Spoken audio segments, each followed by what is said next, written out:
Licenciados y compañeros presentes del grupo 1, les vamos a hablar sobre la introducción y sobre el capítulo 1 del libro de la entrevista psicológica de James Morrison. Y los expositores son Kevin Sánchez, Stephanie Contreras y Mildred López. Kevin, Stephanie y Mildred. Ok. Kevin, Stephanie y Mildred. Listo. Muy bien. Entonces, me encanta eso ahí, hasta con la sincronización de la presentadora y toda la vaina. Bien. Inicia su tiempo, chicos. 10 minutos. Arrancan.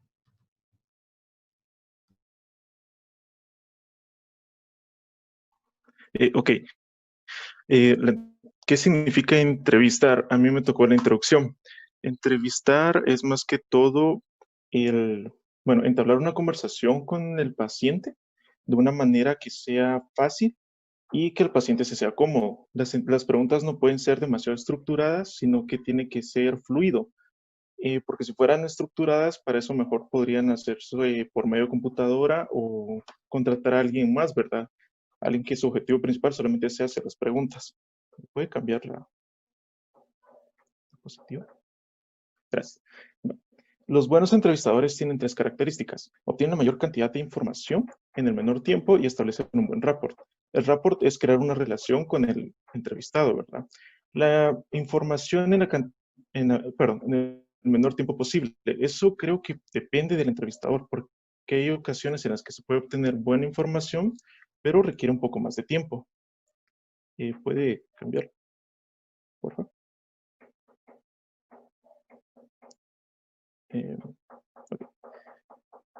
En todos los clínicos o los terapeutas debemos de dominar las áreas dinámica, conductual, social y biológica. La biológica consiste en casi que todo lo que viene de padre o madres, todo lo que está relacionado genéticamente con uno. Lo dinámico es lo que puede estar relacionado con el presente o el pasado de la persona, algo que influye demasiado en su vida. Y lo social, todo el entorno, ¿verdad? Los amigos, conocidos, áreas de trabajo, que pueden influir en sus formas de tomar las decisiones y de ver las cosas. Y lo conductual en cómo la persona asocia ciertas acciones que ella misma hace o que otras personas hacen y el porqué de su comportamiento. Por ejemplo, cuando una persona bebe alcohol cuando tiene problemas, eso entraría en lo conductual. ¿Puede cambiar? Okay. La importancia de la práctica. Es importante poner en práctica todo esto porque, bueno, creo que la mayoría estamos de acuerdo con que no es lo mismo estudiarlo a ponerlo en práctica. Al momento de estar enfrente de otra persona realizando la entrevista, uno normalmente se pone nervioso más que el que está a punto de ser entrevistado, pero cuando todo ya va, cuando se crea una buena relación o cuando se inspira confianza de la parte de uno hacia la otra persona se siente segura. Entonces tiene más libertad de comunicarnos lo que siente. Ya. Bien, a mí me tocó la primera parte del primer capítulo. Morrison nos indica que, en mi parte nos indican los objetivos de la entrevista, factores de tiempo y escenarios. No sé si podemos cambiar, por favor. En los objetivos de la entrevista indica que tenemos que tener la mayor información del paciente, estableciendo bases con una buena relación de trabajo, perdón. La información incluye varios tipos de historia. Morrison nos indica dos en el libro. La historia, más que todo, es más un informe detallado que comprende síntomas, relaciones familiares y sociales, medicación, enfermedades previas, factores de riesgo para la salud. Y en resumen, más que todo, es algo relacionado más que con la vida y los problemas de salud del paciente. Y el examen del estado mental, lo bien conocido como Morrison, como EEM, que es una valoración del pensamiento y conducta actual del paciente. ¿Podemos cambiar, por favor? Y ahora, con los factores de tiempo, en los primeros momentos de una entrevista inicial, se tienen que realizar diversas tareas. Se debe indicar de qué forma se va a adoptar la entrevista, o sea, cuánto tiempo va a durar, qué tipo de preguntas se van a hacer. Se debe también comunicar cierta idea sobre la clase de información que nosotros queramos del paciente. Por ser la entrevista inicial, pues sabemos que el paciente no nos va a decir exactamente todo, ¿verdad? Sino que va costar un poco que nos brinde cierta información. Y adicional, debemos crear un ambiente cómodo y seguro que permita que el paciente tenga bastante control de las circunstancias. Este último punto pues sí se explica en la parte de los escenarios. Como bien decía Kevin, hay algunos psicólogos clínicos que pueden demorar 45 minutos en examinar a un paciente, pero un estudiante puede demorar probablemente varias horas en examinarlo. La prioridad más que todo de los factores de tiempo de un psicólogo clínico es la prioridad de recoger la mayor información posible al inicio de la relación. En la página 6 del libro de Morrison aparece un esquema de la entrevista inicial para que ustedes se puedan guiar también en eso. Y en la página 7 hay unos porcentajes que Morrison nos brinda para poder tener un lapso de cómo realizar una entrevista inicial promedio. Entonces, según Morrison, 15% tiene que determinar la queja principal y alentar el discurso libre. 30% buscar un diagnóstico específico, preguntar acerca del suicidio, historias de violencia y abuso de sustancias. 15% debe obtener la historia médica, realizar una revisión de los sistemas, obtener la historia familiar. 25% obtener el resto de la historia personal y social, valorar la patología del carácter. 10% para realizar el EEM que les indicaba, que era el estudio del examen mental, y 5% para discutir el diagnóstico y tratamiento con el paciente. Más que todo en estos 5% últimos, se planea la próxima cita con el mismo paciente. Ahora, con los escenarios, lo primordial es más que todo el interés y comodidad, es más que todo interesarnos por la comodidad y privacidad del paciente. Nosotros como psicólogos tenemos que ver como unos principios de seguridad que los indica Morrison. Bueno, tenemos que tratar de que hayan otras personas en las cercanías, tenemos que tener un sistema de emergencia fácil de activar y cuando realicemos la entrevista en un consultorio cerrado debemos tener como más acceso a la puerta que el paciente sin que nos estorbe un escritorio u otro mueble. Adicional, como viendo lo del escritorio y otro mueble. Nosotros bien sabemos que en los consultorios clínicos de un psicólogo no se puede ver en la primera entrevista una barrera entre el paciente y el terapeuta. Lo mejor o lo recomendable es que haya, una conexión más física con el paciente para que nosotros también tengamos como una manera de observarlo. Adicional también el paciente evalúa mucho nuestra forma de vestir, o sea, no podemos como que llegar con una minifalda si somos mujeres, ¿verdad? Y los hombres pues no pueden estar como que en pantaloneta y tenis y eso porque el paciente lo observa y como que lo capta todo. Listo.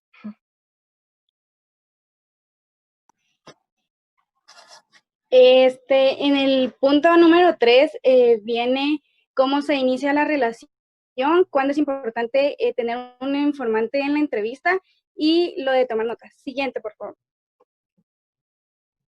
Al iniciar una relación con el paciente es importante presentarse con la persona, decirle, bueno, mi nombre es tal, tome asiento aquí. Siempre es importante tener al paciente de frente o estar a la cabecera de él.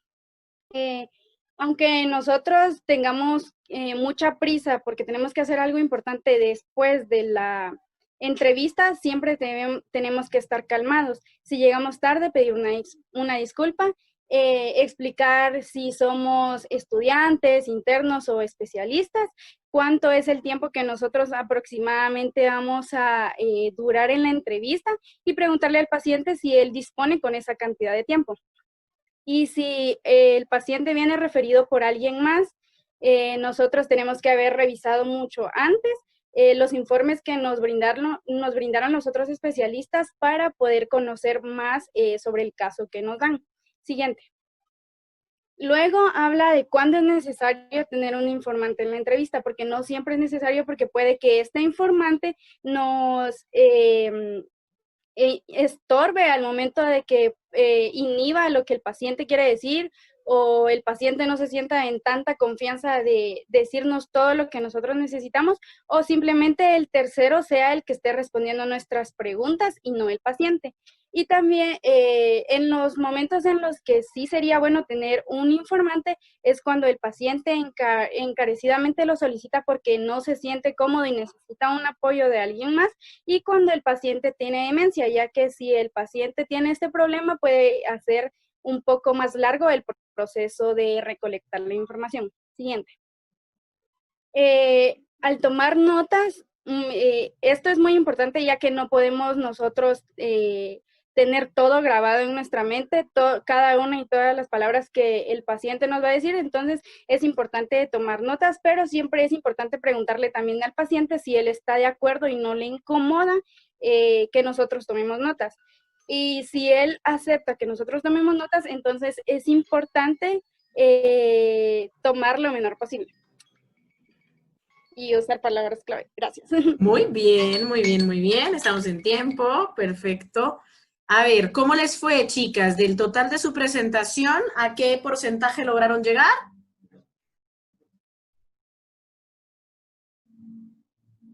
Ah, es un 100%. Esa era la última. Súper. A ver. Buenísimo. Entonces, me platicó Kevin, Stephanie y Mildred, ¿verdad? A ver, Paola Ana Lucía, ¿dónde estás? ¿Estás por allí?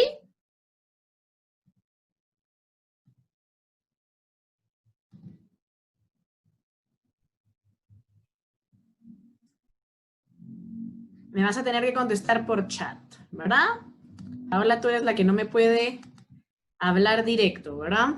Bueno, por chat, Paola. O ¿sabes qué? Vamos a empezar con tus otros compañeros y luego voy contigo, Paola. Cecia, la otra Paola. ¿O cuál de las dos Paolas es, mucha? Cecia, Paola, ¿sabes? Paola es la que no puede, Cecia sí. Ah, va, ok. Cecia, ¿estás por ahí?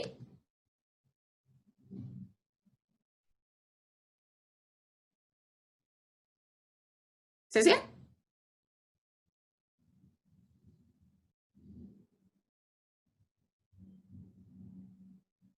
Cecia, Paola, 3, 2, avanzo con el siguiente. Muy bien, Cecia no está. Wendy Mariela. A ver, Wendy Mariela. Por ahí mencionaron, me encantó el hecho de que le dijeran a sus compañeros en qué página particularmente está el esquema de la entrevista y los porcentajes del uso del tiempo, ¿verdad? Página 6 y página 7. Pero bueno, en otro tema ya al finalito en donde hablábamos de la toma de notas, mencionaba Mildred que para tomar notas hay que usar palabras clave y hay que hacerlo como pues rápido y yo no puedo como detallar completamente todo lo que sucedió en esa sesión. Esa toma de notas después se ordena en un documento que se redacta siempre después de cada sesión. ¿Cómo se le llama a ese documento? Si no mal me recuerdo, creo que se llama documento histórico de la entrevista. Creo, no estoy segura, pero es como un esquema que se hace, se puede hacer en forma de arbolito, mapa conceptual o mapa sinóptico, pero tiene que ir enlazado con diferentes puntos, palabras claves, que a la final llevan desde un punto A un punto Z, por ejemplo, para definir qué es la información y cómo se fue desarrollando pues el tema que se dio con el paciente en esa cita. Excelente. Esa es una forma de llamarla. Y la otra súper fácil, hojas de evolución, chicos. Hojas de evolución. Las hacemos siempre después de cada sesión. ¿Y de qué me voy a respaldar? De mis notas. ¿Yo hago una hoja de evolución mientras estoy con el paciente? Jamás. No me da tiempo. Mis ojos tienen que estar aquí. Y yo voy tomando notas, pim, pim, pim, pim, pim, pim, a los garabatos que ni yo mismo me entiendo luego, pero tengo que ver cómo le hago para descifrar. Y ya en la parte de la post-entrevista, yo ya ordeno esas notas y hago el esquema, por ejemplo, que decía por ahí su compañera, en una hoja de evolución. Así se llama, pero excelente, bien respondido. Wendy, ¿verdad? Cecia no estaba y ahora sí, Paola Ana Lucía. En el chat, mi niña, como Dios le ayude. Mencionaba una de tus compañeras que la importancia de tener un informante en algunos tipos de entrevista, en algunas situaciones, van a tener la necesidad de tener un informante. Es decir, que no va a estar solo el paciente, él solito. Mencióname un caso o un tipo de caso en donde se necesite un informante. Licenciada, no sé si pues puede responder, es que nos estaba avisando de que no se pudo conectar porque hace pruebas de polígrafo y que ahorita le tocó que evaluar una prueba de polígrafo y nos acaba de escribir. No sé si puede escribir Entonces, acá que y se yo se arregle lo... conmigo, ¿verdad? Que me mande Ah, un correo, que me cuente eso y ella ahí puede rescatar su punto. Ahora, ah, César, Licenciada, igual con Cecia, creo que ella trabaja y hay veces que se conecta así como que al final de la clase, y entonces le bueno, decimos que también así es, se arregle con que usted, ¿no? rescaten su punto conmigo. Ok. Bien, entonces ahí estamos. Grupo 1, perfecto. Lindo, mucha. Nice. Grupo 2, ¿listos? ¿Listos, listos? Voy cerrando la presentación de sus compañeros. Vamos, grupo 2. Veamos, cerramos esta y abrimos la del grupo 2. A ver, Matu, no, Despertina. Aquí estamos, grupo 2. Nice. Ok. Ah, es un motivo de consulta, qué belleza. Grupo 2, grupo 2, grupo 2. Listo. Muy bien, chicos, misma dinámica, ¿verdad? Cuando empiece a correr el tiempo inician, pero antes de todo díganme quiénes exponen. Lick, no sé si me escucha. ¿Sí te escucho? Ah, ok, ok. Solo no puedo encender la cámara porque no sirve la de mi laptop. Está bien, con que me digas si te escuche. ¿Quiénes exponen en el grupo 2? Expongo yo, Jacqueline López y María José Zipaque. Ok, y María José. Listo. Muy bien, señoritas, empieza a correr su tiempo y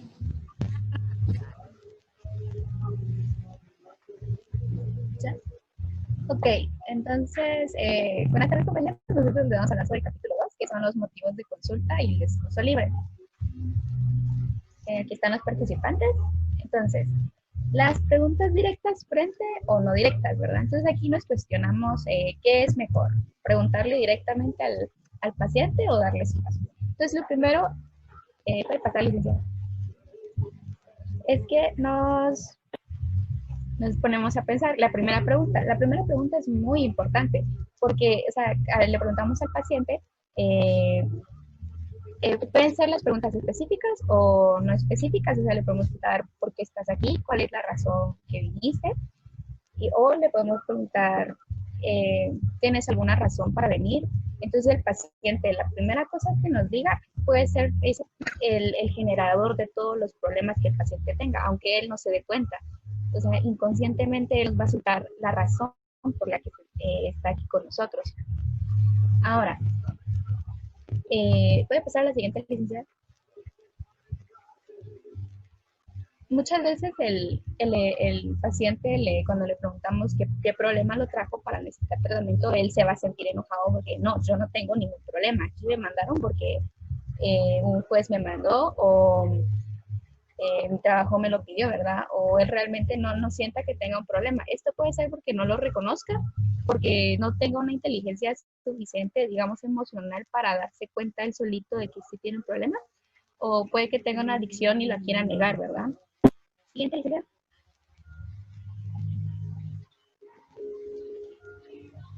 Entonces, ¿cómo podemos superar este problema que diga para que él no niegue que está en tratamiento? Entonces le podemos decir que por favor dígame por qué está aquí o cuál es la razón por la que vino, ¿verdad? Entonces ahí él ya empieza a hablar. Me mandó un juez, mi esposa me dijo que viniera porque ella me lo pidió y así, ¿verdad? ¿La siguiente?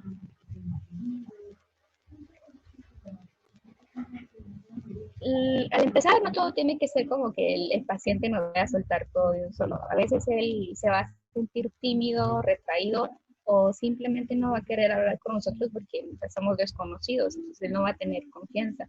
Entonces, la razón por la cual es importante las preguntas son, porque con la pregunta inicial él nos suelta la información y también nos puede dar unos aspectos de cómo es él realmente. Como que ay, no miro cuando la licenciada cambia, perdón. Nos dice qué es lo que está buscando el paciente, o sea, nos suelta la información que necesitamos, aunque él inconscientemente no se dé cuenta.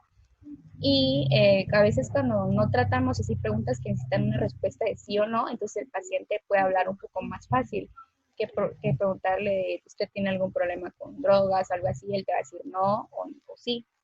En cambio, cuando le soltamos así como, ¿usted tiene algún problema? Él te dice, sí, a veces me da ansiedad de fumarme algo, beber algo. Entonces ahí empieza a desencadenar un poco más de información sobre qué es lo que necesita el paciente que tratemos. La siguiente diapositiva.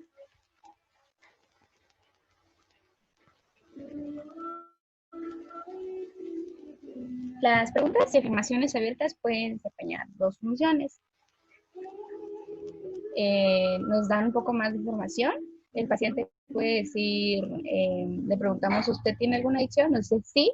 Entonces nosotros le decimos, ¿me puede contar un poquito más sobre esto? Puede decirme un poco más con sus propias palabras o algo así, porque a veces muchos de los pacientes usan técnicos o sea, tecnicismos. Entonces nosotros necesitamos que ellos realmente expresen lo que sienten.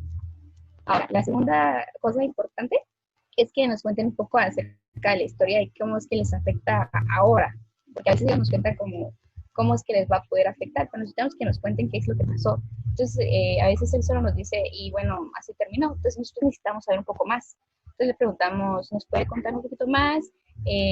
¿Cómo cree que le va a afectar? Y seguimos así. Le tenemos que dar un poco de libertad al paciente para que hable, entonces por eso las preguntas abiertas son buenísimas, porque ahí no hay como nosotros estemos guiando, sino que le damos la oportunidad a él de poder expresarse. La siguiente. Ahora, las preguntas cerradas. Aquí sí no hay ni el paciente no tiene chance de decir más, sino que solo tiene que decir sí o no. Entonces, esto es una forma de que nosotros podamos tener una forma más estricta de monitorear la entrevista. Si queremos saber algo muy concreto, entonces ya lanzamos las preguntas de ¿usted fuma? ¿Usted tiene problemas al dormir? Y así, ese tipo de preguntas.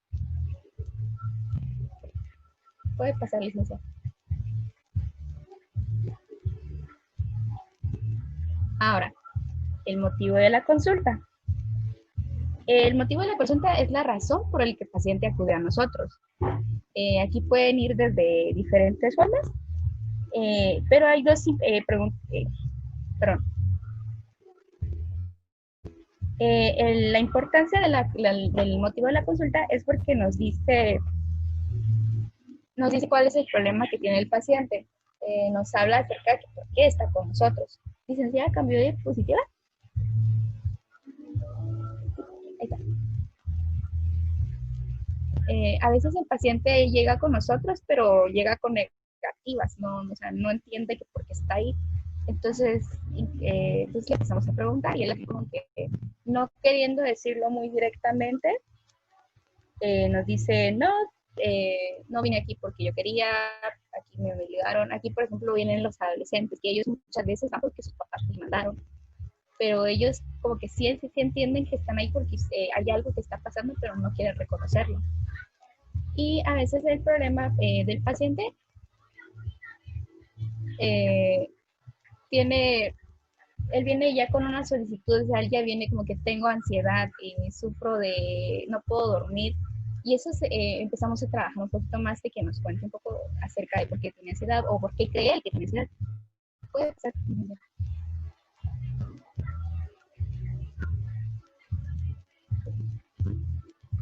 En las respuestas es que nos damos cuenta de que si el paciente se da cuenta de que tiene un problema o lo está negando.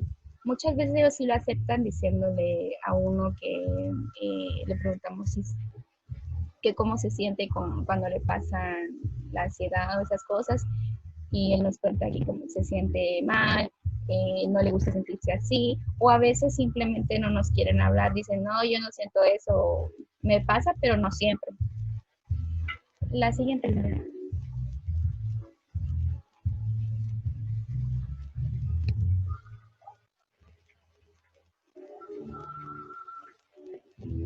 Entonces, a veces el paciente se siente como muy reacio a contarnos acerca de su vida porque cree que nosotros no puede confiar en nosotros, no tiene razones. Entonces nosotros tratamos de darle esa confianza. Le tratamos de demostrar interés hacia él porque realmente nos interesa que esta persona se mejore. O algunas otras veces el paciente le da vergüenza hablar de que tiene un problema. Imagínense que tenemos un paciente que nos empieza a hablar como que, es que tengo problemas con mi pareja, pero en realidad él quiere hablarnos de que el problema con su pareja es que él tiene SIDA, entonces no puede hablarle a su paciente, a su novia de eso, y a él le da vergüenza contarnos a nosotros de que tiene SIDA. Nosotros siempre tenemos que estar anotando todo lo que el paciente nos diga, así de forma breve, porque más tarde esas primeras cosas que apuntamos que creímos importantes, les podemos preguntar después de, ¿y por qué me dijiste que hiciste esto? Para rebatirle, ¿por qué nos dijo esto? Ahora, el discurso libre. El discurso libre es la oportunidad que tiene el paciente de hablar de lo que quiera. Nosotros recomendamos que sean, nosotros no, expertos recomiendan que sea de 8 a 10 minutos. La otra diapositiva, licenciada.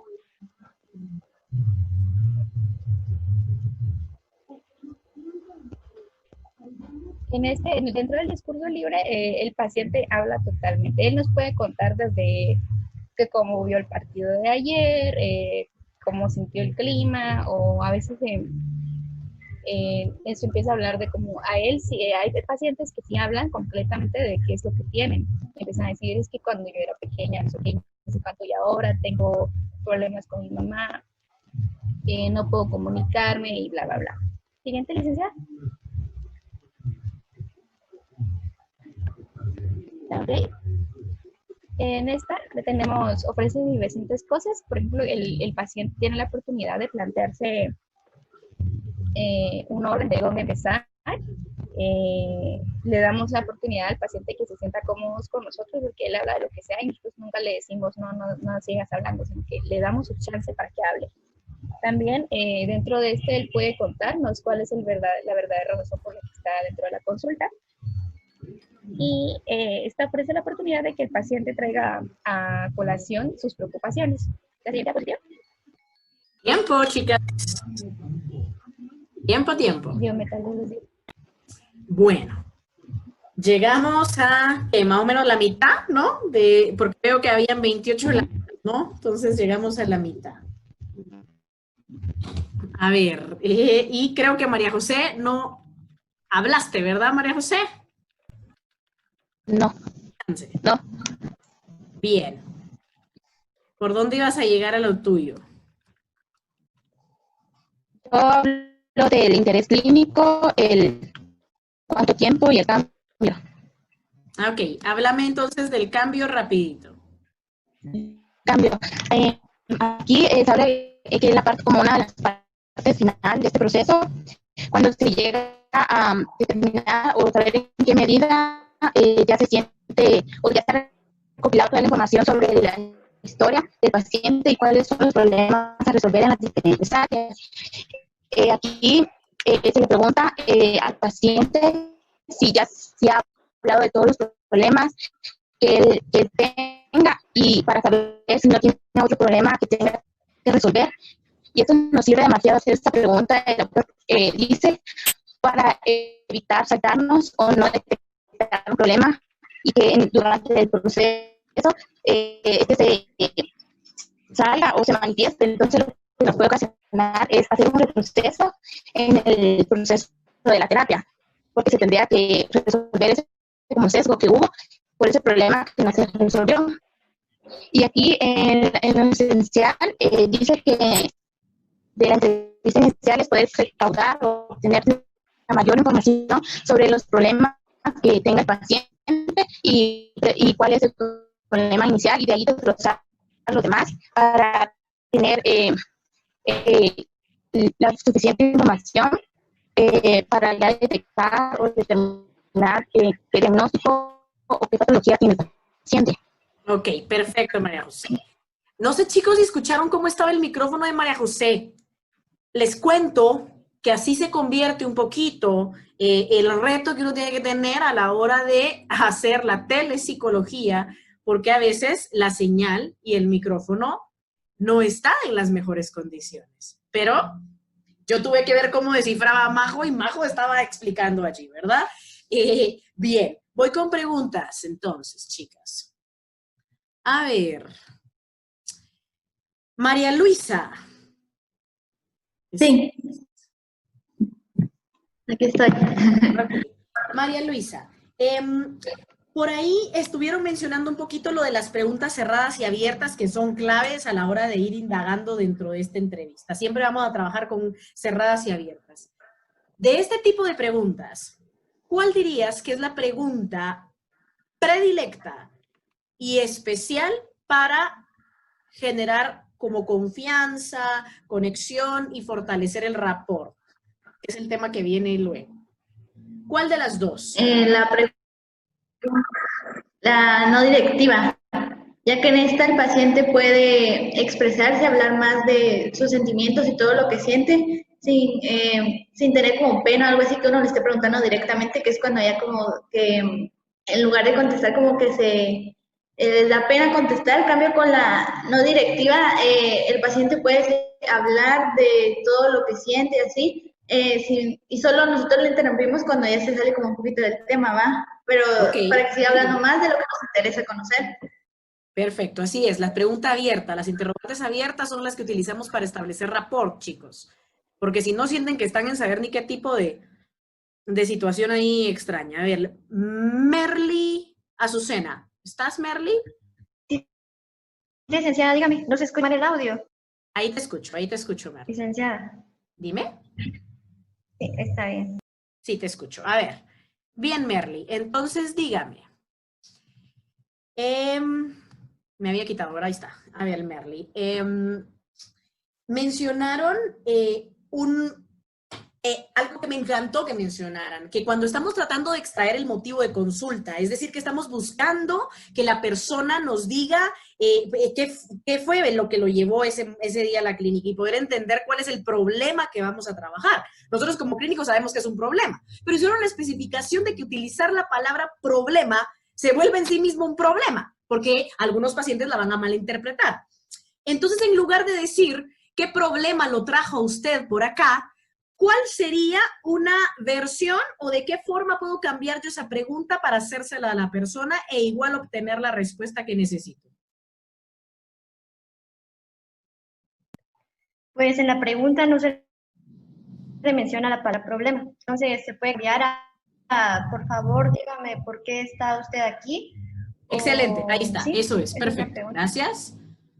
Súper, nítido, así de simple, ¿verdad? ¿Por qué estaba usted aquí? María José, que estabas, y Jacqueline, ¿verdad? Aquí me falta una criatura. ¿Esa criatura no participó? ¿Valeria? ¿Verdad? No, licenciada, no, Okay. no nos ayudó con el trabajo y dijo que se iba a salir de la clase. Ok, perfecto. Bien, entonces vámonos. Excelente, chicas, excelente. Grupo 3. Rapport, ¿verdad? Buenas tardes, sí, somos nosotros. Hola, dice Luis, me imagino que eso es grupo 3. Grupo 3. A ver, pues. Licenciada, ¿sí se escucha? ¿Sí se escucha? ¿Sí se escucha? Sí, si mi cámara se apaga, lo siento, es que no estoy en mi celular. No pasa nada, chicos. Sí, Con no. que los escuche y se entienda lo que están explicando. Va. En cámara mucho que mejor, ¿verdad? Pero Muy bien. si se trabara no pasa nada. Va, Bien. muchas gracias. Entonces, misma ¿empezamos dinámica, chicos. Voy, a ver, vamos a hacerlo un poquito más grande. Ahí está, perfecto. Y listo. Gracias. ¿Verdad? Empieza a correr su tiempo ahora. Muy bien, buenas tardes, compañeros. A nosotros nos tocó exponer el capítulo 3, establecimiento del rapport. Yo soy Vania Estrada, va a exponer también Verónica, Joaquín y Jackie Elías. Entonces, licenciada, la siguiente, por favor. Bueno, establecimiento del rapport. Primero, ¿qué es el rapport? ¿Sí? Es el sentimiento de armonía y confianza que debe existir entre clínico y paciente. Como una de las metas de buena entrevista, un buen rapport tiene consecuencias prácticas. ¿Por qué? Porque si hay un buen rapport, vamos a obtener información precisa que nos va a servir para un buen diagnóstico, ¿sí? Un buen rapport es vital para obtener información y un rapport positivo ayudará a motivar al paciente. Siguiente, por favor, licenciada. Gracias. Les voy a hablar acerca de las bases del rapport y una de ellas es, se desarrolla de manera gradual con una larga relación y cooperación de las dos partes. ¿Qué significa esto? Que el rapport entre dos personas no se va a dar de la noche a la mañana, sino que se va a dar conforme vamos tratando con el paciente en cada cita. Siguiente punto, tu conducta, ¿sí? Esto quiere decir que no por el hecho de que nosotros seamos profesionales tenemos que ser excesivamente formales, ¿sí? Por eso debemos tener cuidado de no parecer terapeutas, pues muy fríos, ¿sí? Segundo, cuida tu expresión facial. Debemos parecer relajados, interesados en el paciente, ya que tal vez un signo, una mueca o tal vez alguna expresión que nosotros hagamos va a causar que el paciente se sienta pues con desaprobación. Siguiente, por favor, licenciada. Gracias. Contacto visual frecuente. Puede que nosotros estemos tomando notas, pero no por eso podemos dejar de ver a la persona, ya que si la persona no tiene contacto visual con nosotros, puede darnos algún indicio de timidez o de algún sufrimiento que esté pasando. El siguiente punto, la propia conducta del paciente quizás modela la interacción. Esto nos está hablando acerca del lenguaje personal que tiene la persona. Por ejemplo, está moviendo las piernas, tiene empuñadas las manos, tiene tics nerviosos. Eso nos va a dar información precisa de cómo se está sintiendo él en ese momento. Siguiente punto, debido a que has arreglado el mobiliario de modo que no haya barrera entre tú y el paciente, con facilidad y naturalidad podrás ajustarte. En algunos casos va a ser necesario pues que nos alejemos unos centímetros de la persona para que no se sienta incómoda y podamos avanzar en la entrevista. Siguiente punto, neutralidad al momento de escuchar. Esto quiere decir que puede que algunos pacientes vayan a criticar a sus familiares, vayan a criticar a alguna persona con nosotros, entonces nosotros lo mejor es dar una respuesta empática, que no se vaya a dar la razón a ninguno de los dos para neutralizar la conversación. ¿Sí? Y siguiente, vamos con evalúa tus propios sentimientos, ¿sí? La manera en la que te hace sentir el paciente es importante, ¿sí? Tenemos que ser positivos porque pues eso nos va a ayudar a darle una impresión al paciente de que somos cálidos y amistosos y esto nos va a ayudar a obtener información sensible adicional que nos va a servir de mucho. Durante la entrevista tienes que estar consciente de tu naturaleza y tus sentimientos. Esto quiere decir que puede que la persona a la que estés entrevistando te haga sentir varias cosas. Por ejemplo, puedes sentir algo relacionado con él. Ya ahí puede entrar lo que es el higiene personal de la persona, ya sea que la persona tenga un lenguaje tosco o pueden ser prejuicios raciales. Y entonces debemos manejar nuestro lenguaje corporal para no crear desaprobación en el paciente y que pues él se dé cuenta. Y siguiente, la meta es la empatía, ¿sí? La empatía provoca confianza y anima al paciente a poder hablar mejor con nosotros y pues nos da información clave para dar un buen diagnóstico. Y por último punto, tu eficacia con los pacientes aumentará si eres consciente de tus propias limitaciones. Todo tiene que ver con el entrevistador. En el libro hablaba acerca de que si uno es consciente de su talón de Aquiles, uno trabaja mejor. ¿Por qué? Porque entra en donde nosotros podemos pedir ayuda a otros colegas en el caso de algún paciente que no podamos atender, porque ya estamos conscientes de qué es lo que nos limita y cómo podemos mejorar para obtener mayor información. Y por último, en la anterior link, disculpe, algo que nos puede ayudar mentalmente es, en el aspecto de la empatía, es hacernos la pregunta, ¿qué sentiría yo al estar en los zapatos del paciente? Eso es lo que siempre tenemos que tener en mente para poder pues brindar un buen reporte y obtener buenos resultados. Gracias. Ahora con la siguiente lista. Gracias. Muy buenas tardes, mi nombre es Verónica Joaquín y yo les voy a hablar acerca de considerar la manera de hablar. Primero tenemos que para lograr un buen rapport, el paciente sabe que lo comprendemos. ¿Qué quiere decir esto? Que nosotros tenemos que acercarnos de una manera a la cual le vamos a decir al paciente con nuestra expresión facial y con nuestras preguntas que estamos interesados en lo que él nos está hablando. Lo segundo es que puede ser necesario que amplíes tus propias manifestaciones emocionales para que alguno de los pacientes noten que sí se siente empatía por lo que nos están hablando. Esto quiere decir que vamos a utilizar un tono de voz adecuada y expresiones que denoten este interés. El tercero es tener cuidado de no crear una imagen del paciente como víctima. Esto es muy importante. Debemos considerar a la persona mostrando apoyo, ¿verdad? No victimizando lo que le está pasando. Y por último tenemos, el humor puede ser un gran facilitador de la comunicación, puedes reírte con el paciente, pero no el paciente. Este es un punto súper importante, ya que nosotros, el buen humor es algo que sí nos puede servir, ¿verdad? En algunos casos, pero tal vez el comentario puede herir la vulnerabilidad con el que el paciente llegó a la clínica, entonces puede que lo sienta o que no nos conozca y puede que lo sienta de una manera grosera, ¿verdad? Lo mejor siempre va a ser sonreír y hacer contacto visual con él. Gracias.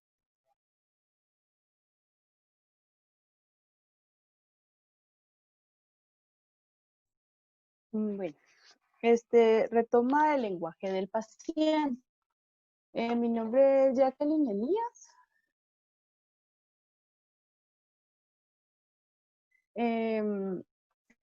A mí me toca hablar sobre esto. Usar palabras que el paciente pueda entender. Esto es bien importante porque muchas veces tenemos pacientes que son muy letrados y que saben mucho, pero y que podrían entender, por ejemplo, términos como psicosis, como empatía, etcétera, y hay pacientes que definitivamente les vamos a decir eso y no nos van a entender, ¿verdad? Entonces es evaluar también, y eso lo podemos sacar de la primera entrevista, ¿verdad? La escolaridad del paciente y todo eso es importante para que nosotros podamos tener un lenguaje que el paciente nos pueda entender. Escuchar su lenguaje y usarlo en tanto te sientas cómodo. A veces nosotros no hablamos de la misma manera que el paciente nos habla y puede ser que en algunas ocasiones, cuando nosotros no nos sentimos cómodos con el lenguaje que él usa, se nos va a notar que estamos actuando, ¿verdad? Y entonces él se va a sentir mal, porque entonces va a sentir que lo estamos engañando, ¿verdad? O que estamos riéndonos de él posiblemente de la forma en la que él habla. Entonces es mejor sentirse cómodo con un lenguaje que él pueda comprender y que yo también pueda usar. Si yo me siento cómoda con el lenguaje que el paciente usa, pues lo puedo retomar y usarlo. Si no me siento cómoda, es mejor retomar un lenguaje que sea más neutro, ¿no? Para no dar la sensación de que me estoy burlando. También pueden estar seguros de comprender el uso que el paciente le da a su lenguaje. Esto es importante porque, por ejemplo, acá en el libro había un ejemplo, ¿verdad? Donde decía, he tenido fobia a los gatos, tengo 4, ¿verdad? Entonces, definitivamente el paciente no sabe qué es fobia, ¿verdad? Pero si yo me burlo de lo que el paciente me está diciendo, entonces, el paciente no va a sentir la confianza necesaria para seguirme contando lo que él piensa o lo que él siente, ¿no? Entonces, pues, le podemos contestar algo así como de, usted es un verdadero amante de los gatos, ¿verdad? Puedes dar tu comportamiento sugiera, es que no leo lo de abajo, bueno, no dejes que tu comportamiento sugiera que él está haciendo las cosas mal, ¿verdad? Esto se refiere a que podemos muchas veces con las señales que nosotros damos, que él piense que nosotros le estamos desaprobando. La siguiente.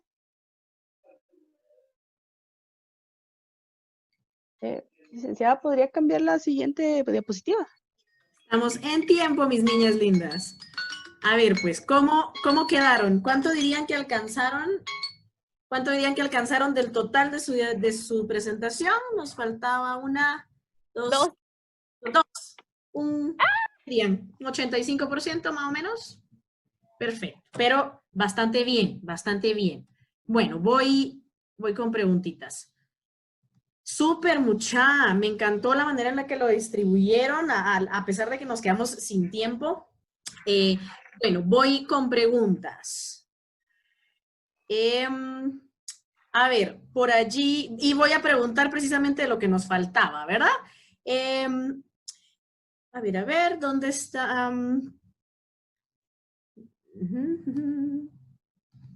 A ver, grupo 3, ¿verdad? Diana Karina Soto. ¿Estás, Diana? Aquí estoy, licenciada. No sé A ver, si me escucha. Te escucho. Bueno. Bien. A ver, por allí mencionaron un poquito de que es importante que yo le manifieste al paciente que yo estoy, pues, que tengo como simpatía o el interés. Y para eso mencionaban que había que cambiar nuestras manifestaciones emocionales. Y con eso hacerle notar la simpatía y la atención que yo le estoy poniendo. ¿Cómo lo hago? Bueno, entonces lo que hacemos es demostrándole al paciente confianza. No tengo que mostrarme así que sea muy dura, como muy molesta, enojada con mis expresiones, sino que tengo que manifestarle confianza, relajada, tranquila, un vocabulario pues adecuado a mi paciente, pues yo ya tengo conocimiento adicional, ¿verdad? Como decía una de las compañeras, qué escolaridad tiene el paciente para podernos adecuar a él. Ok. Bien, gracias, Dania. Jacqueline, hablaste, ¿verdad? Verónica también. Luis Rodolfo. Luis Rodolfo, ¿estás? Sí, licenciada. Ay, no me miro. Creo que voy a tener acá. Sí, licenciada. Dígame. Vamos a tratar de alcanzar un poquito la pregunta y llegar al cómo que le hacía tu compañera anterior. Porque eso lo explicó Verónica, ¿verdad? Quiero que me digas cómo. ¿Cómo? O sea, eso es lo que mencionó tu compañera anterior, es importante, por supuesto. Pero ¿cómo le hago para cambiar mi manifestación emocional? ¿Cómo? Ok, primeramente quería hablar de que al momento que uno está frente al paciente, siempre vamos a tener una mesa o dependiendo con qué trabajemos, si trabajamos con un niño, trabajamos con un adulto o con un adolescente. Pongamos el contexto con un adolescente o niño. Recordemos que siempre estamos sentados, entonces la postura que nosotros vamos a tener al momento de hablar con el paciente tiene mucho que ver. Por ejemplo, espero que se me miren. Yo me coloco así, ¿verdad? Entonces, estoy enfrente de mi paciente y yo estoy con los brazos torcidos, el paciente me está contando, fíjese que ayer en la noche yo tuve un sueño y esto y el otro, y uno está así como que, ajá, ¿qué pasa ahí? Tenemos que colocar dos puntos de vista. Primeramente, siempre tener vista al paciente. ¿Por qué? Porque por medio de la mirada uno puede decir, me está interesando lo que usted me está diciendo y yo le estoy poniendo atención. Uno de eso es mantener la mirada siempre que el paciente nos está hablando. Otra cosa. Ok, ¿solamente? Genial. 100 puntos. Okay. Ahí está. Ese es un cómo. Ahí está la respuesta. ¿Cómo? Una de las respuestas es la postura. Otras de las que había mencionado Verónica es el tono de la voz, ¿verdad? Yo voy jugando con los tonos para saber si te estoy poniendo atención o no. Y dime un poquito más y todo lo demás. Excelente. Postura perfecto. Luis, genial. Vania, y nos falta Lorena Alejandra. Lorena, ¿estás?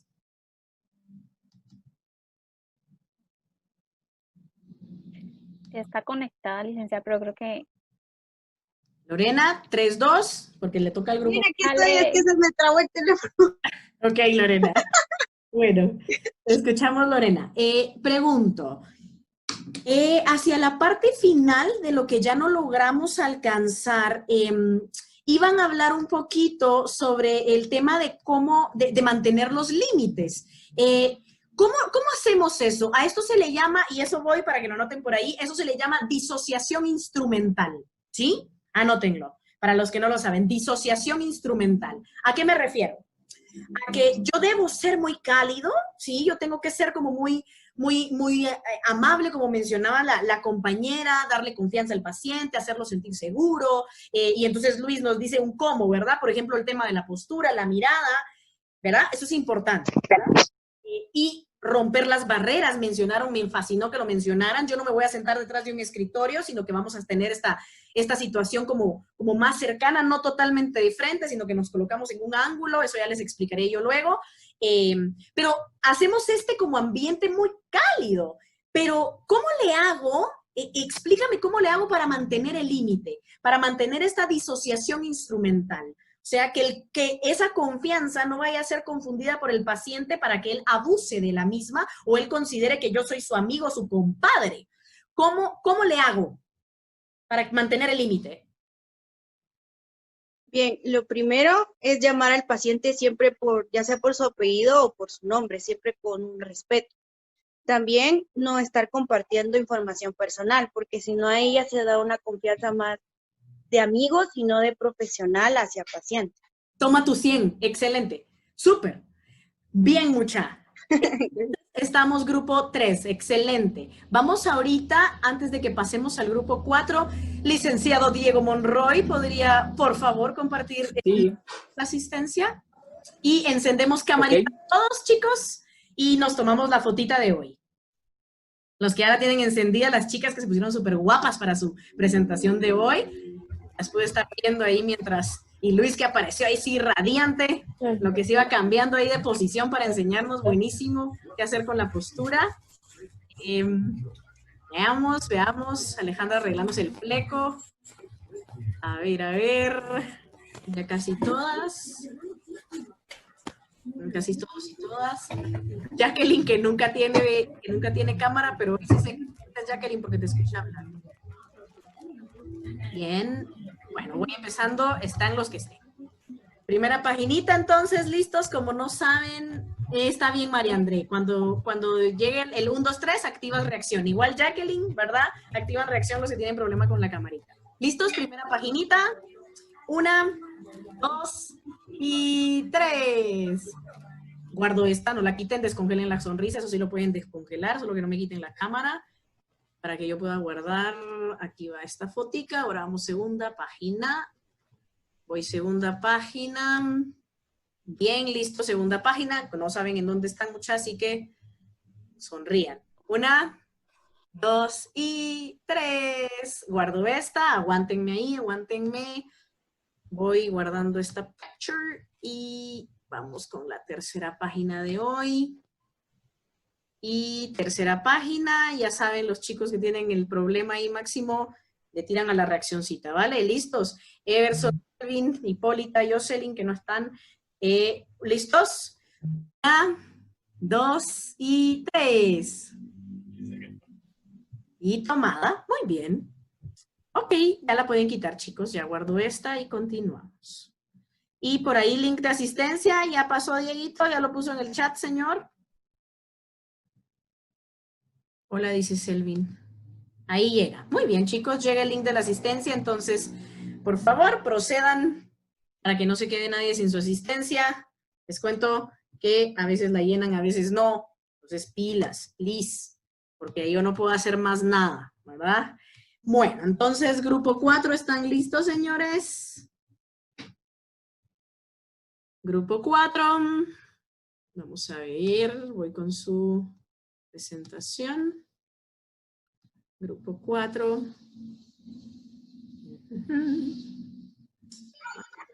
Ya, permítanme. Listísimo, grupo 4. Bien. Vamos entonces, grupo 4. Aquí estamos. Excelente. ¿Ya saben quiénes me exponen del grupo 4, chicos? Los expositores son Irene Cambrán, Jacqueline Ajú y Maylin Contreras. Jacqueline Ajú y Maylin. Ok. Muy bien. ¿Ya puedo comenzar o no? La come la ansiedad, mi niña. Dame un segundo que sus compañeros yo no sé dónde andaban. Entonces, lo va a hacer bien. ¿Cuál es la ansiedad? A ver, pues. Lista. Entonces, empieza a correr su tiempo. Ahora. Nosotros nos tocó acerca del inicio de la entrevista. Y vamos a comenzar con una pregunta.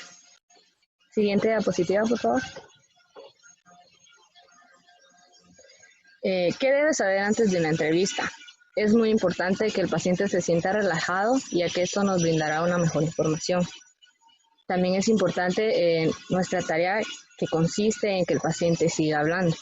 Se debe interrumpir lo menos posible y también se debe tener mucho cuidado en el momento de que cuando preguntamos o hacemos un comentario, ya que esto nos puede distraer al paciente. También esto de aclarar la garganta, que se hace cuando hacemos esto. En este lapso de tiempo, ya pasado unos minutos, puede empezar a disminuir el flujo de la información. Entonces, en nosotros está tomar la decisión cómo podemos intervenir para seguir alentando al paciente, y esto determinará el éxito de la entrevista. Siguiente diapositiva. ¿Cómo podemos alentarlos? Por medio del lenguaje corporal.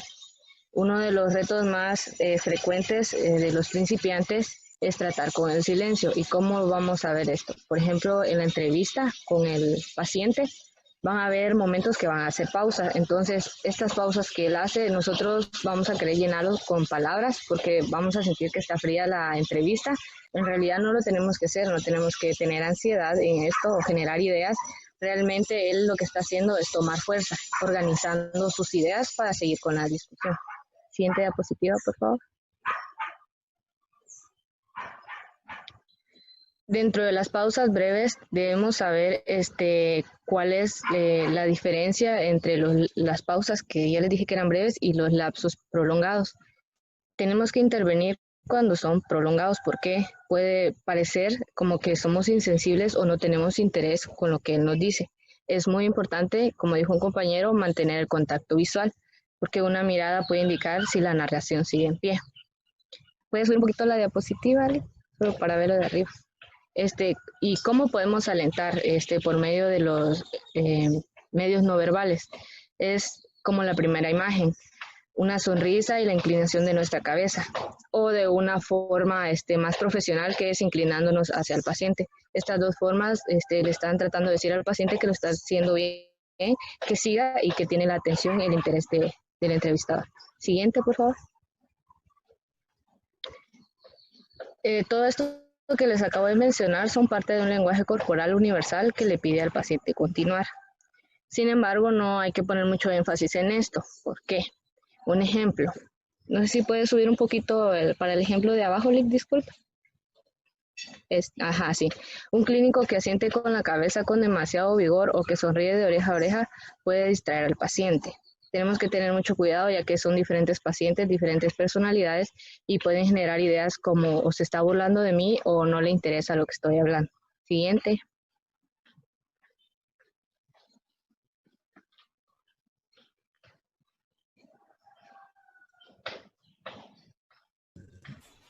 Yo les voy a hablar acerca de alentar verbalmente.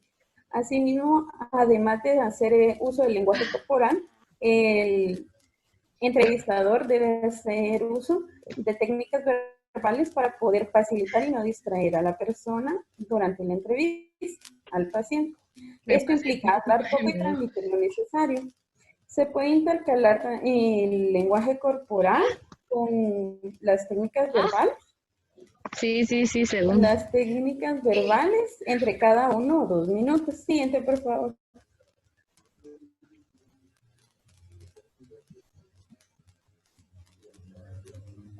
Existen también técnicas verbales que son más invasivas para obtener mayor información del paciente, que algunas de ellas son denominadas escuchas reflexivas. Entre estas podemos encontrar repetir la última palabra del paciente para elaborar una pregunta. ¿A qué se refiere esto? Como ven en el ejemplo, la persona o el paciente, ¿verdad? Indica una emoción o una sensación que es relevante. Entonces, la última palabra que usa es voz. Entonces, el entrevistador debe hacer preguntas a esa palabra para que la persona profundice en ese tema. En este caso, voces. Y siguiente, por favor. Trabajo de elaboración para retomar una idea. ¿A qué se refiere esto? La persona, como se ve en el ejemplo, implica una emoción abrupta, pero entre la conversación que ella da, indica que se sentía desesperada, pero como la última palabra que utilizó no fue esa desesperación que sentía, solo indica que le gritó a sus hijos. Entonces, ¿qué debe hacer el entrevistador? Debe hacer uso de palabras como eso. Usted dijo que se sentía desesperada, lo cual va a retomar a la persona para que indique qué fue lo que sentía y profundizar en ese tema. Pueden bajar la diapositiva un poco, por favor. Solicitar información explícita para obtener información. Estas se usan frases específicas como dígame más acerca de esto o qué quiere decir con esto. Siguiente, por favor.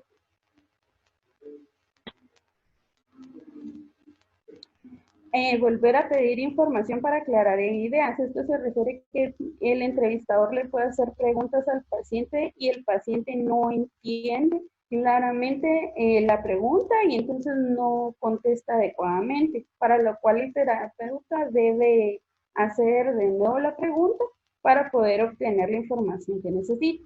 En este caso era qué clase de trabajo realiza, lo cual le indicó el paciente que trabajaba en una fábrica de blogs y el terapeuta en ese caso indica, ¿verdad?, qué clase de trabajo realiza ahí para que la pueda contestar. Siguiente, por favor. Más abajo. Ahí. Ofrecer resúmenes breves. Esto nos va, estos resúmenes inician con frases específicas como así que usted se siente o usted se refiere a qué. Estos nos van a ayudar en las transiciones y a proporcionar evidencia de la comprensión del paciente. Siguiente.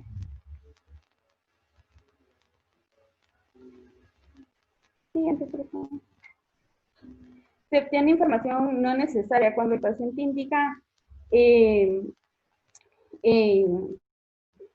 emociones o sensaciones o situaciones de la cual no necesitamos trabajar con esta información. Se utiliza frases específicas para poder abordar lo que estamos tratando, pero no implica que no se vaya a tomar en cuenta esa información.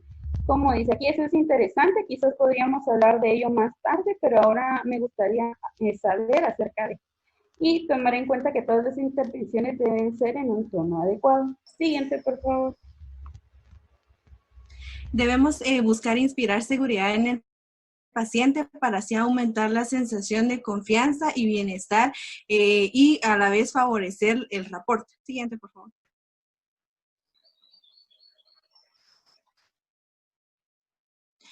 Podemos hacer uso de algunas afirmaciones para darle seguridad al paciente, como estoy de su lado o juntos lo resolveremos. Siguiente, por favor.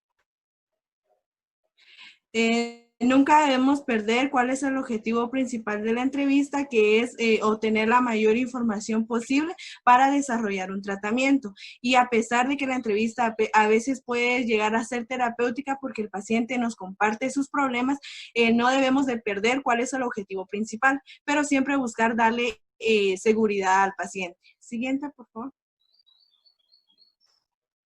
Para transmitir seguridad debemos basarnos en hechos. En el ejemplo aquí, la entrevistadora comete el error de afirmar que el paciente tiene talento para las finanzas, cuando en realidad los hechos demuestran lo contrario. En el siguiente ejemplo podemos ver que la entrevistadora da una respuesta objetiva, sincera y específica de acuerdo a la situación que le presenta a la paciente. Siguiente, por favor. Entre las cosas que no debemos hacer es usar clichés, pues estas expresiones pueden dar la sensación de que estamos respondiéndole de forma mecánica y que en realidad no le estamos prestando atención. No debemos hacer falsas generalizaciones como afirmarle de que todo se va a resolver o de que los temores que él tiene no tienen fundamento, porque en realidad en este momento no contamos con toda la información necesaria para afirmar esto. En el siguiente ejemplo podemos ver que el entrevistador hace un comentario que puede resultar inquietante para la paciente. Por lo tanto, la respuesta más adecuada podría ser, ¿qué piensa usted? Siguiente, por favor. Aquí tenemos un ejemplo donde el paciente muestra preocupación porque cree que un déjà vu es síntoma de que se está volviendo loco. Y aquí podemos intervenir y corregirle, tomando en cuenta que un déjà vu puede ser generalmente es benigno y solo en ocasiones puede ser causado por alguna epilepsia en el lóbulo temporal. Entonces, la respuesta más sincera sería, por lo general no significa que algo ande mal, pero tomando en cuenta que no asegurándole ni dándole como la seguridad absoluta. Siguiente. Generalmente estas intervenciones dan seguridad, pero debemos de tomar en cuenta si el paciente tiene una expresión helada, no hace contacto visual, su lenguaje corporal es nervioso y deja de hablar menos. Debemos tener cuidado y cambiar nuestra postura a una más reservada y darle su espacio. Gracias.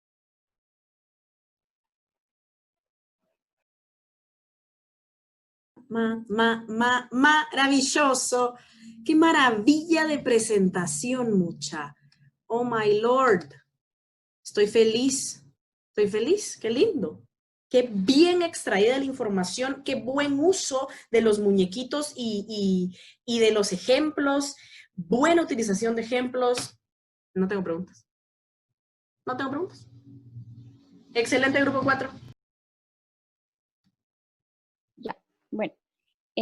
Vamos a hablar acerca de la historia del padecimiento actual. Nos centramos ahorita en el episodio actual, que el episodio actual es la siguiente diapositiva. El episodio actual es el suceso donde nos enfocamos en el padecimiento del paciente. Nos damos cuenta ahí la dificultad de su desarrollo y el desenvolvimiento cotidiano que tiene la persona. El paciente estará más preocupado por este episodio que por los informantes que tendrá a lo largo del episodio del padecimiento. Necesitamos saber qué síntomas puede esperar para encontrar el episodio del padecimiento. Con ello podemos utilizar herramientas como la entrevista y alguna otra forma de recopilación de información. Ahora nos vamos a la descripción de los síntomas. La descripción de síntomas es acerca de las caracterizaciones que tiene la persona al momento de utilizar las herramientas que anteriormente habíamos hablado.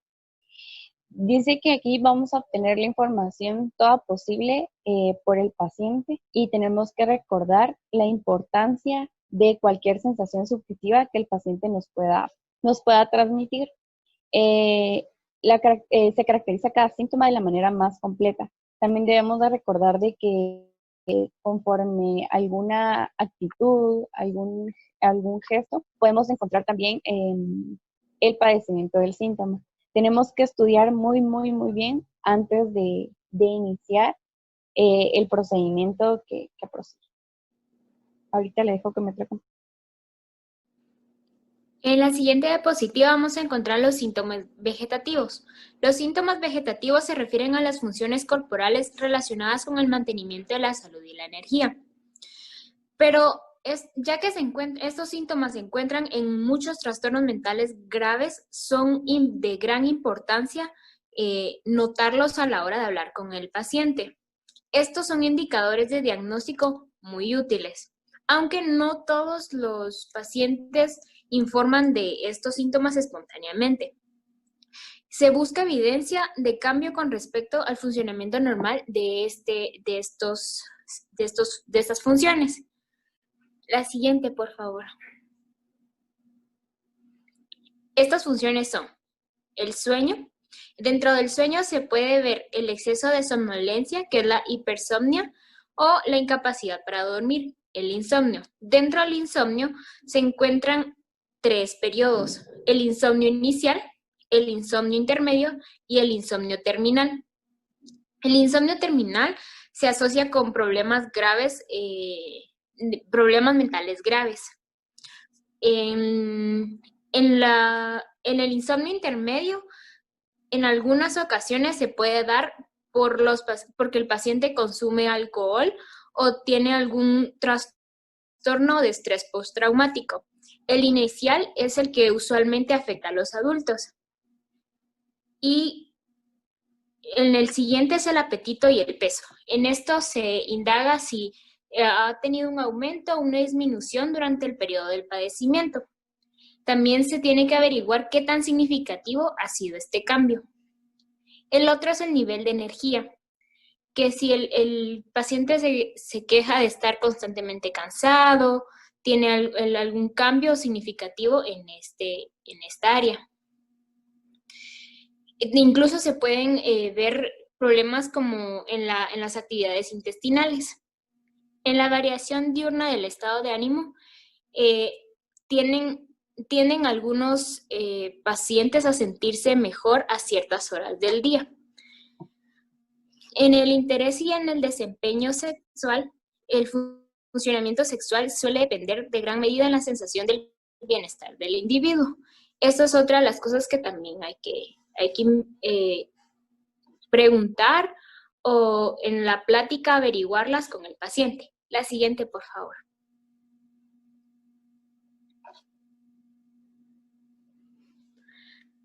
Las consecuencias del padecimiento. Es importante saber cómo el padecimiento del paciente ha afectado su funcionamiento y relaciones en diversas áreas, incluyendo la social, educativa, laboral y familiar. Siguiente, por favor.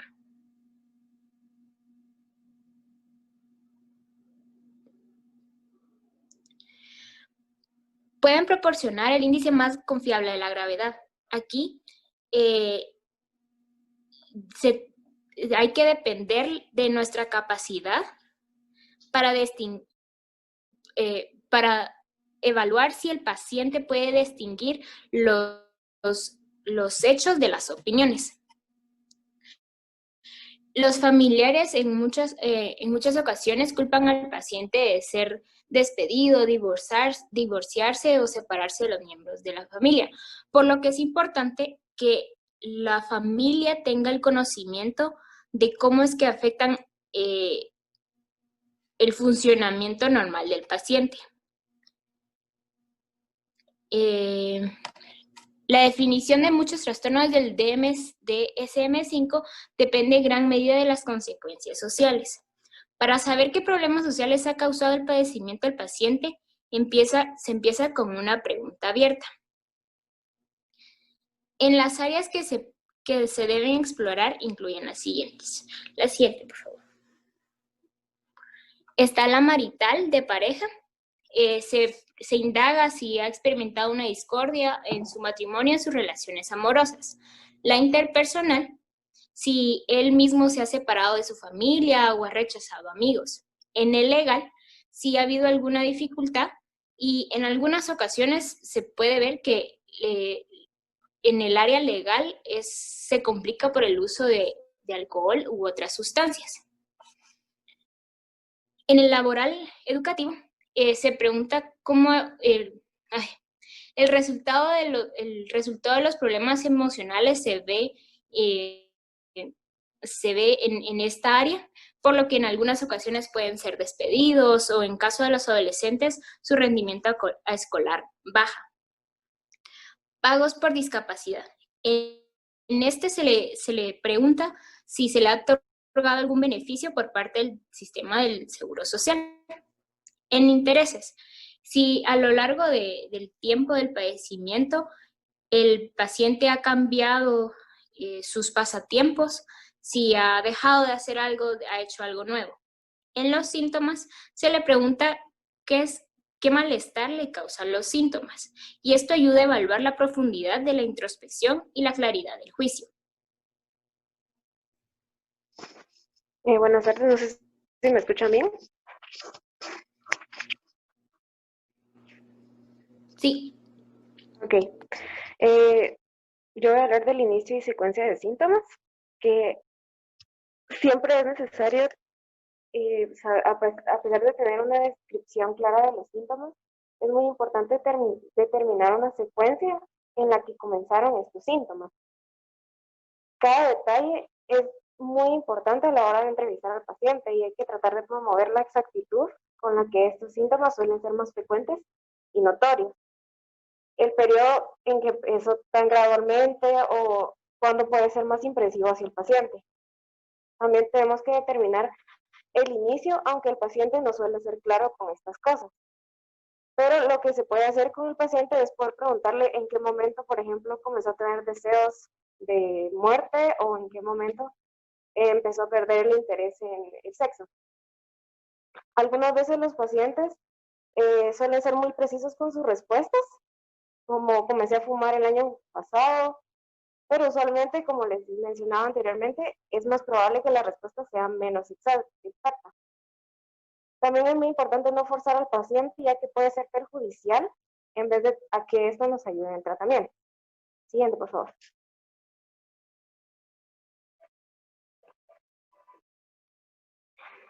Hay muchos factores estresantes. Tener estrés es algo común. El problema comienza cuando afecta la vida del paciente. Un factor estresante puede ser cualquier condición o evento que parece o puede empeorar los problemas de la salud mental. Los pacientes a menudo mencionan factores estresantes durante el discurso o incluso cuando formulan el motivo de consulta. Por ejemplo, el paciente no logra conciliar el sueño pensando en su expareja, pero ha dicho en la discusión libre que varias veces al día revisa el perfil de esta persona, causándole ansiedad y estrés.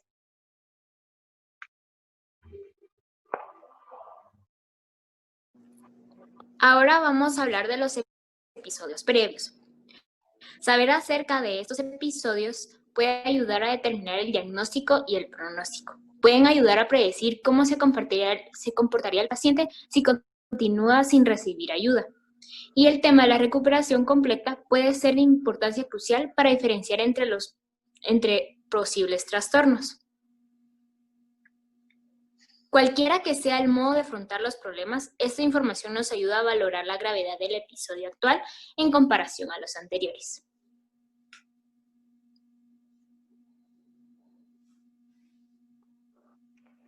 Es muy importante saber si el paciente tuvo un tratamiento previo para poder orientar los planes de nuestra terapia futura.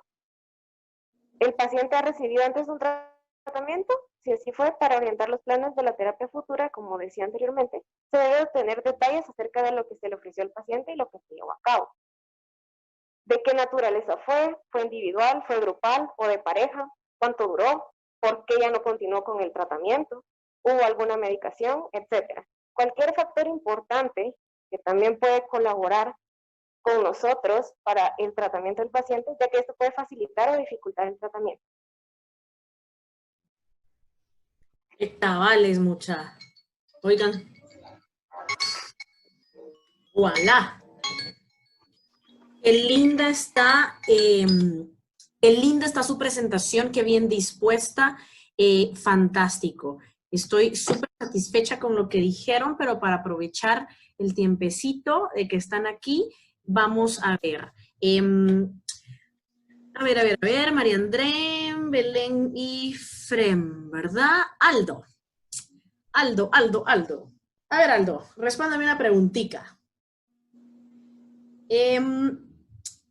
Mencionaron por ahí que es muy importante que podamos como distinguir o tener muy claro ciertas áreas a explorar, Aldo. Mencióname por lo menos 3 de las áreas que dijo tu compañera que son importantes explorar.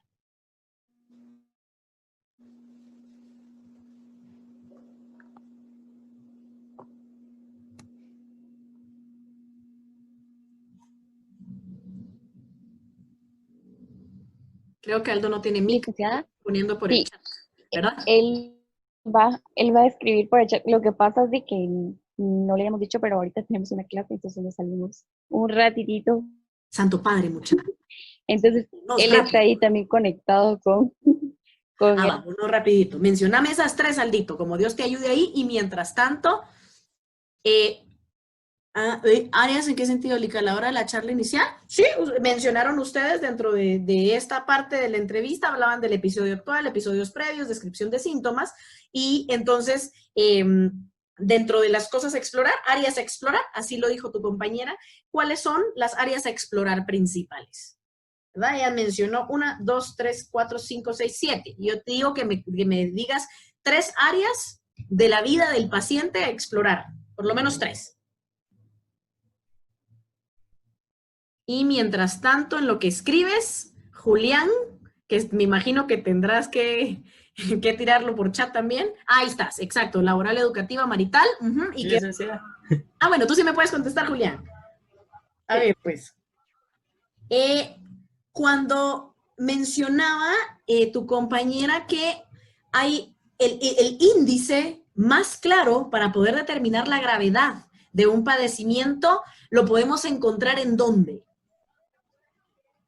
El índice para determinar la gravedad. Ella decía, el mayor índice o el índice más claro para determinar la gravedad de un padecimiento se encuentra en...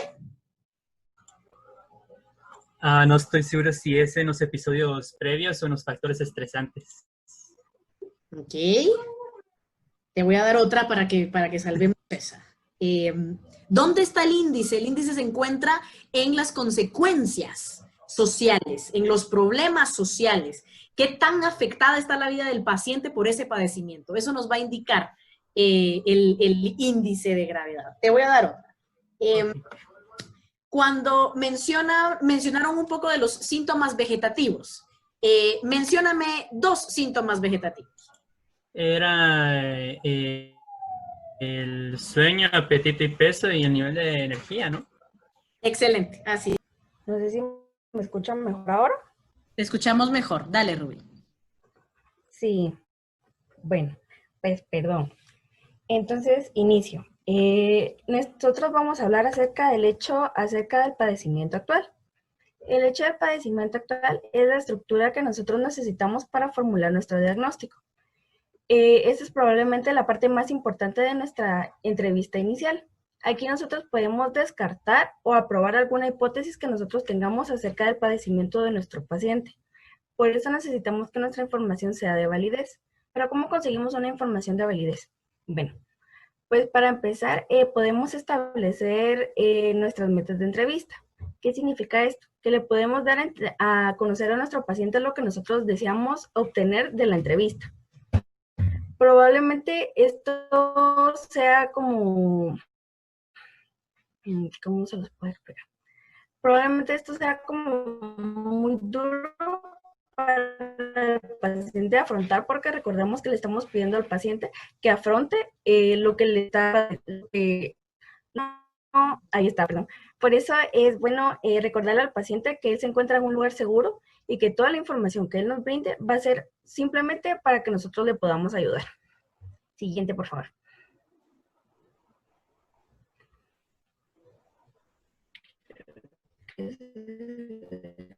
Con la relación de las metas de la entrevista, entonces la siguiente.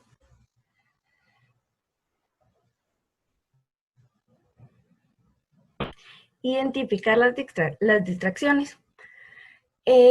Cuando el paciente está hablando, muy probablemente a veces va a generar distracción y se va a ir como desviar de la historia o del punto que nosotros necesitamos llegar. Algunas veces esto sucede porque el paciente se pierde en los detalles o simple y sencillamente porque él está evadiendo el tema. Cuando sea así, nosotros necesitamos que el paciente regrese y decirle hacia dónde necesitamos guiar nosotros la información. Porque tal vez nos pueda como generar algunos detalles relevantes que nos pueda ayudar a brindarle la ayuda necesaria a ellos. Entonces, solo se le puede decir al paciente de que está bien el punto que nos está diciendo ahorita, que lo podemos tratar más adelante, pero que mientras tanto necesitamos tratar con la información que necesitamos inicialmente. Siguiente, por favor. Usar preguntas abiertas. Las preguntas abiertas siempre nos van a ayudar a obtener más detalles. Estas preguntas se van a utilizar sobre todo en las primeras veces y nos van a ayudar mucho con las personas que están como un poco, que se sienten como un poco intimidadas y nos va a ayudar a establecer un mejor rapport. No es lo mismo preguntarle a alguien, ¿le dolió mucho la muerte de su perro? A preguntarle, ¿cómo le afectó a usted la manera de perder a su mascota? Entonces, las preguntas abiertas, como les digo, siempre nos van a adquirir.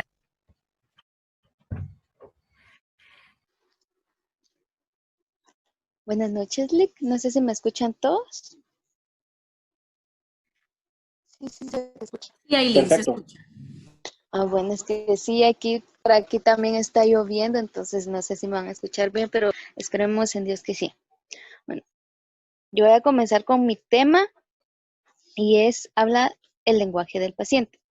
Tenemos que utilizar un lenguaje comprensible acorde a su edad, sabiendo que ellos no comprenderán algunas palabras o pueden tomar otro significado, generando en ellos un sentimiento de inferioridad, un sentimiento de que ellos no saben o así.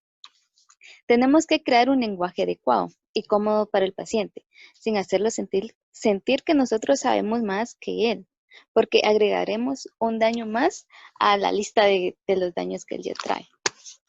El siguiente, preguntas correctas. La siguiente, gracias. Elige las preguntas correctas para poder crear un buen ambiente, generando confianza y así la conversación pueda fluir, evadiendo la palabra el por qué. El por qué a él le puede resultar algo frustrante o algo como enfrentarlo así. Tal vez la palabra por qué no sería muy adecuada para comenzar a utilizar en las primeras entrevistas, ya que lo estaríamos confrontando, entonces crearíamos en él un ambiente tenso y que le puede resultar frustrante. La siguiente.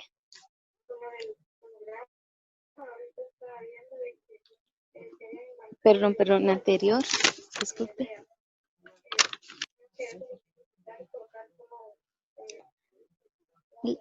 Muchas gracias. Los hechos del padecimiento actual. Cuando necesitamos saber algo, preguntamos de forma adecuada, tratando de evitar la palabra ¿por qué?, como ya vimos en preguntas correctas. Pedir más detalles nos llevará a tener una mejor historia clínica y dependerá del problema. Por ejemplo, yo tomé, una pareja. Están peleando, entonces ella llega a consulta porque quiere manejar eso, tienen esos problemas, entonces nosotros tenemos que comenzar a preguntar, ¿cuándo fue la primera vez que comenzaron estos conflictos? ¿Qué tan graves fueron? Si solo se dijeron algunas palabras o el tono subió de voz o la voz subió de tono o hubieron palabras fuertes o inclusive golpes. ¿Cada cuánto ocurren estos conflictos? ¿Cuánto tiempo tardan en arreglarlos? ¿Quién es el primero que pide disculpas? ¿O quién tiene quién tiene la idea de afrontar los problemas primero? ¿Y dónde se dan este tipo de discusiones? El siguiente, por favor.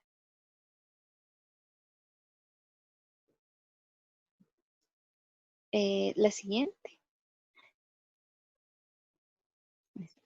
Las reglas. Existen bastantes tipos de reglas. La primera es no formular preguntas de manera negativa. Por ejemplo, seguimos tomando el ejemplo de esta paciente que llega por problemas con su esposo. Evitemos tal vez confrontarla o haciéndole una pregunta de manera negativa como, ¿usted no ha estado dando motivos de pelea o sí? Porque entonces la estaremos haciendo sentir culpable de que ella tiene la culpa de todo lo que está sucediendo. La siguiente sería no hacer preguntas dobles, ya que pues no le estaremos dando ni tiempo de que ella termine de hablar, de expresar sobre algún tema que ella está hablando, y sino que saltarnos y hacerle otra pregunta. Entonces eso le llevará a ella como que nosotros no le ponemos importancia o no se va a poder desenvolver bien. La siguiente sería evitar preguntas peyorativas evidentes. Así como diciéndole como usted tuvo la culpa de la discusión anterior, entonces así como echándole la culpa de que ella tuvo la culpa de la discusión anterior, porque entonces en ella rápido se activarán sus defensas y se pondrá a la defensiva, entonces vamos a crear un ambiente no muy agradable. Entonces, puede que ella ya no nos siga diciendo ni qué fue lo que sucedió. Y la siguiente es evita preguntas ansiosas. El tiempo que usted lleva de peleando, por ejemplo, ¿verdad? El tiempo que usted lleva peleando con su esposo, así como preguntarle, tal vez ella nos llega porque está en conjunto con todo eso, ella perdió el sueño.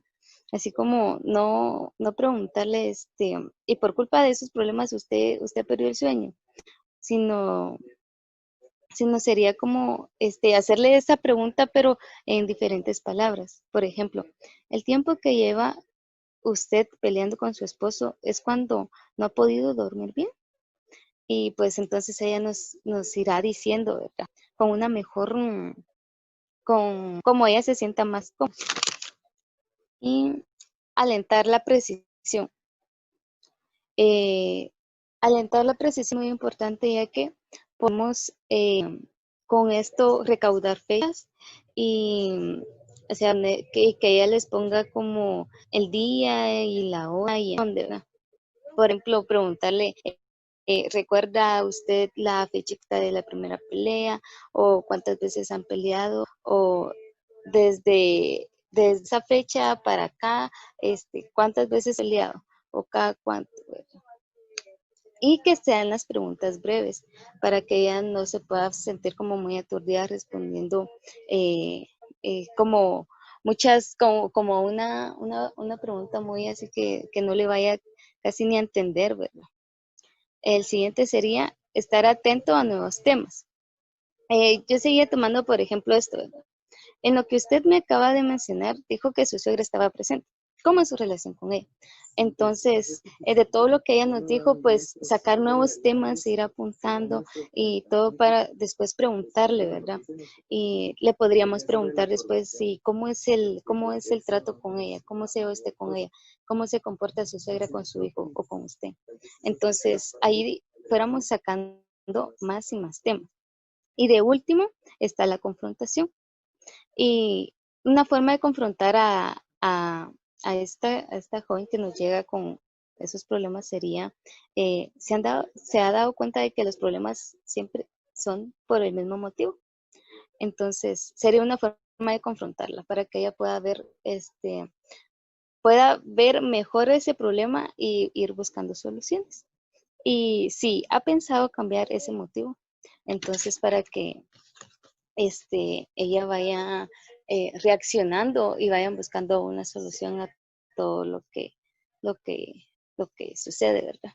Y muchas gracias y hasta acá termino mi presentación.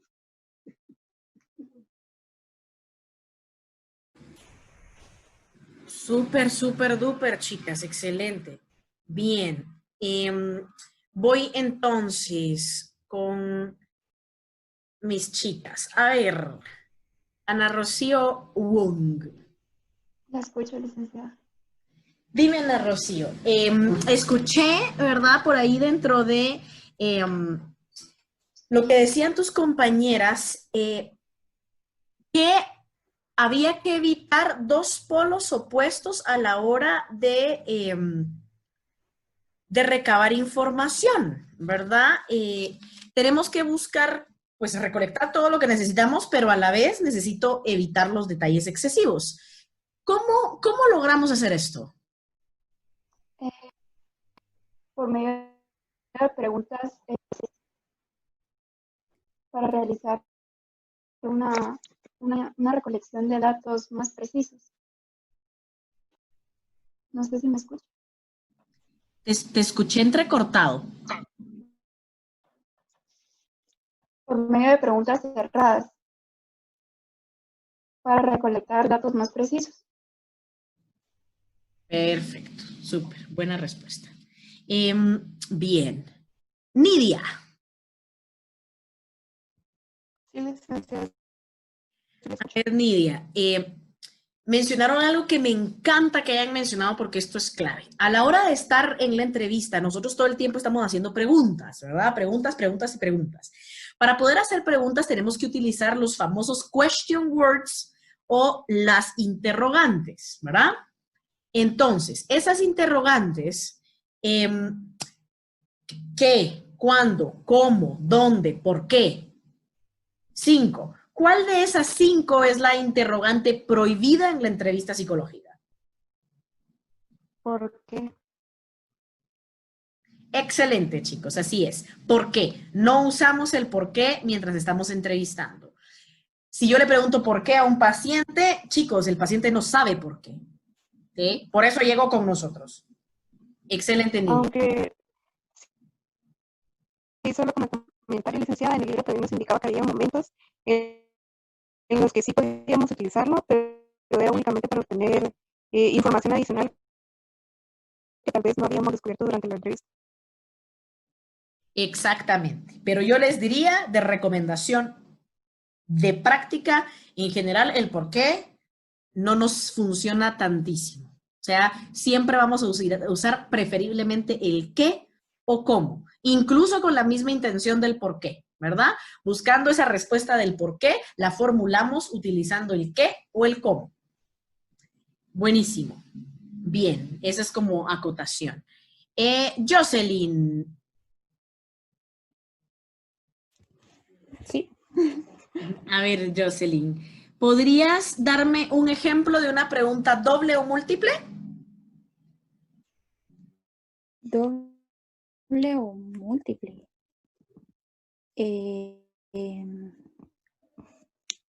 Rayos. Piensa, piensa.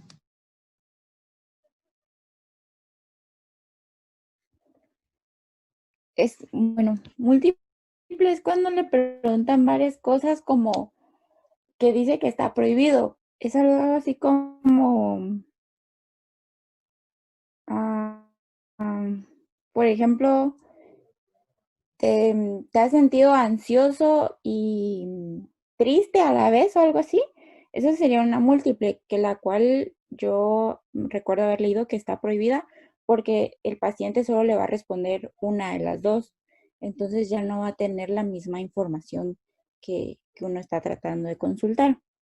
¿Y cuál era la otra que me dijo? Dobles múltiples, ¿verdad? Así se les llama. Dobles o múltiples cuando estoy incluyendo más de 2, ¿verdad? Pero ahí como lo dijiste. ¿Te has sentido ansioso? ¿Verdad? Esa es una. ¿Te has sentido triste? Esa es otra, pero no pregunto junto, ¿verdad? ¿Cómo estuviste esta semana? ¿Fuiste a pasear? ¿Estás contento? Eso es una múltiple. ¿Verdad? Estoy preguntando un montón de cosas seguidas, entonces el paciente va a responder una, si bien le va. Excelente, súper. Y Megan. Me falta Megan, ¿verdad? Sí. A ver, cuando estoy buscando conseguir detalles específicos sobre algún tema que me interesa del paciente, ¿utilizo pregunta abierta o cerrada? Se utilizan las preguntas cerradas.